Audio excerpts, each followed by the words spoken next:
समस्त को प्रथम नमस्कार। कांद मास्टर जाकिर खान सर लेखा एवं ये मूवीटी को डायरेक्शन देते विश्वजित भाई।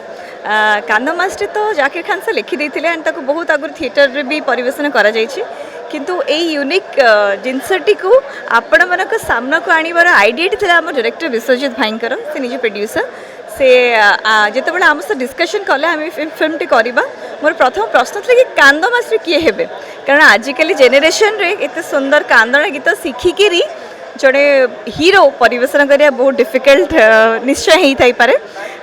तो से देखले आम जो लीडर अच्छा विभू बहुत सुंदर अभिनय करछंती एंड मो चरित्र जिते बड़े मुझे देखिली मते बहुत पसंद आसिला कारण गोटे कमर्शियल गोटे सिनेमा रे डांस करवा एवं गोटे एक्चुअली चरित्र गोटे दम थिबा गोटे सेमती चरित्र बहुत यूनिक बहुत रेयर मिले एथिरे सेमती मो चरित्र टिके बहुत यूनिक थिला मते बहुत भलो लागिला।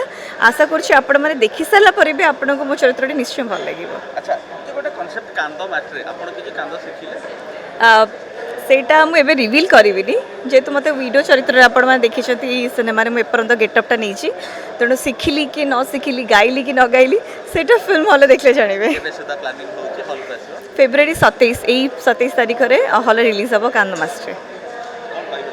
दर्शक मानक एतिकी कहबी आपण मैंने सिनेमाटे देखिले आपण को निश्चय निजर रूट्र कथा मन पड़ो आ सब ओडिया माने निज भाषा निज साहित्य निज संस्कृति परंपरा को बहुत भल पाती सो मुझे जानी आप फिल्म निश्चय देखिए देख सारा पर आपको निश्चय भल लगे। Thank you.